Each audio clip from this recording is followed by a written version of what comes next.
So let's talk about a guy who did everything by the book. He's 31, a software engineer, works his tail off, saves every penny, and finally, he buys his first house. You know, the American dream, right? That big symbol of, I made it. But here's the twist. That dream home is about to turn into a full-blown war zone. And it's all because of his younger sister, the family's quote-unquote golden child.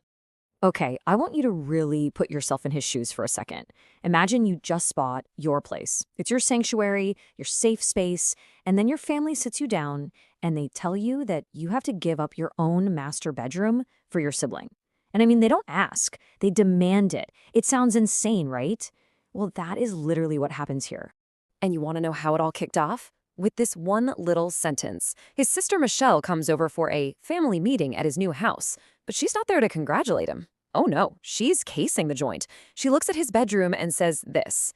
Just, the level of entitlement here is breathtaking. She's already picturing his private space as her personal yoga studio. And look, this whole situation didn't just pop up out of nowhere. You've got to understand the history here. On one side, you've got our guy, 2 jobs through college, honors graduate, a disciplined saver. On the other side, his sister drops out of college twice, can't hold a job, still lives at home. It's a classic family dynamic, right? He's been forced to be the responsible adult since he was a kid, while she gets to be the perpetual child. And this context? Well, it's the kindling for the absolute explosion that's about to happen. All right, so the stage is set. The family's coming over to his new place for a family meeting. He's trying to be a good host, you know? He even makes his mom's favorite lasagna. He thinks it's just a nice family get-together.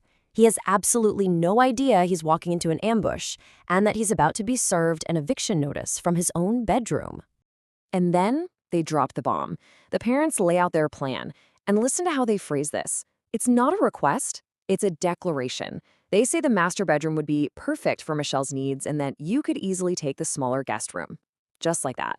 His comfort, his ownership, the fact that he bought the house, none of it even registers. It's just not part of their equation. You know, there's always that one final straw, right? That moment where something inside just snaps. For him, this was it. All those years of being the responsible one, the one who never caused trouble, it all came to a head. He realized this wasn't just about a bedroom. This was about a total, fundamental lack of respect for him as a person. And he knew a simple no wasn't going to cut it. So a new plan starts forming in his head. A plan so drastic, so final, his family would have no idea what hit them. And this is where he turns the tables completely. His response is so calm, but it is absolutely devastating. See, he doesn't just say no, he goes bigger. He dismantles their entire argument. He basically says, you've shown me that if I own something nice, you'll just try to take it, so I'm going to remove the temptation entirely. It's brilliant. He realizes the only way to win their twisted game is to just stop playing. And let me tell you, he was not bluffing, not for a second. While his family is probably freaking out, throwing tantrums, trying every manipulation tactic in the book, what does he do? He moves with the precision of a surgeon. The very next morning, he's on the phone with a realtor. By Friday, the house is listed, and he's already looking for his next place, a place that's going to be a fortress, built specifically to keep them out. Now, if you're thinking, wow, isn't this a bit of an overreaction? Well, get this. He finds out later that this wasn't some spur-of-the-moment dumb idea. Oh no, this was a premeditated plot. They had been planning this for 3 months behind his back. His parents had literally promised his sister his bedroom, just assuming he'd roll over and take it. Any tiny shred of guilt he might have felt, yeah, that just evaporated. So the for sale sign is up, an offer is on the table, and he knows the full extent of their betrayal. There is absolutely no turning back now.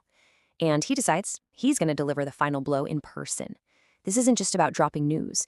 It's about drawing a line in the sand so deep they can never cross it again. And here's the best part, really. The sweet, sweet irony. While his family is probably telling him he's ruining his life, making a huge mistake, the actual market is screaming the opposite. He gets a cash offer, $35,000 over asking price. I mean, come on, that's not just a good sale. That's the universe giving him a massive high five.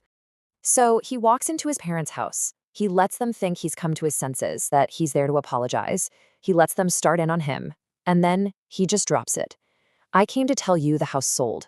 Closing is in 2 weeks. Can you just imagine the silence in that room? In one sentence, he completely nukes their entire scheme and takes back every ounce of control. So his new place, it's not just an apartment. It's a masterpiece of strategic boundary setting. We're talking a small studio. No guest room, not even a pull-out couch. The building has a 2-hour visitor parking limit and a strict rule about overnight guests. It's brilliant. He's literally built a home where it's physically impossible for them to invade his space. It is the architectural equivalent of the word no. Well, as you can probably guess, the family does not handle this well. The fallout is epic. And his sister, now that her entitlement plan has failed, she escalates. She pulls out the nuclear option, a manufactured crisis. This is going to be the ultimate test of his new shiny spine. So he gets a call. It's his sister's friend saying she's threatening self-harm. Now, the old him, he would have dropped everything and run to the rescue. But this is the new him. He holds the line. He calmly tells his father, this is exactly why she needs a therapist, not my bedroom. This is a result of your parenting. Get her real help. He refuses to be pulled back into the drama. He's not owning their crisis anymore. And then the ultimate validation. A professional, a hospital social worker, sits his parents down and tells them everything he's been saying for years. That their help was actually harm. That their daughter's behavior was manipulation tactics she learned because it worked. And hearing that from an expert, that's a truth bomb you just can't ignore. And this is where the whole story takes a fascinating turn. What started as one man's desperate act of self-preservation, it ends up being the catalyst that forces the entire family to heal. It's like he forced them to hit rock bottom, and by refusing to play his part in the dysfunction, he made space for something much, much healthier to grow. A few weeks go by, and then he gets the call he probably thought he'd never get. It's his dad, and it's a real, genuine apology. His father finally looked at the numbers. They'd spent nearly 40 grand enabling Michelle in just 3 years, and the reality just hit him. He admits they were wrong. He says, you did everything right, and we tried to take it from you. That's huge. And what about Michelle, the person this was all supposedly for? Well, look at this. The second that safety net was yanked away, she had no choice but to learn to fly on her own. And she did. From unemployed and living at home to having a full-time job, paying her own rent, and actually dealing with her issues in therapy, it's an incredible transformation. She's finally becoming her own person.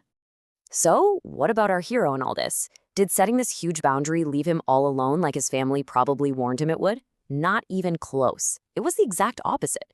Once he was free from all that drama, his own life just took off. He got a promotion. He's traveling. And get this. He's in a new, healthy relationship with Jennifer, the realtor who sold his house. How great is that? His life truly began the moment he decided it was his. So in the end, it all comes down to this one powerful idea. It really does seem like sometimes you have to burn it all down to build something better. Selling that house looked like a destructive, crazy move from the outside, but really it was the most constructive thing he could have done. It shattered a toxic system, and from those ashes, not just him, but his entire family got the chance to build something real, something healthy, and something a whole lot better.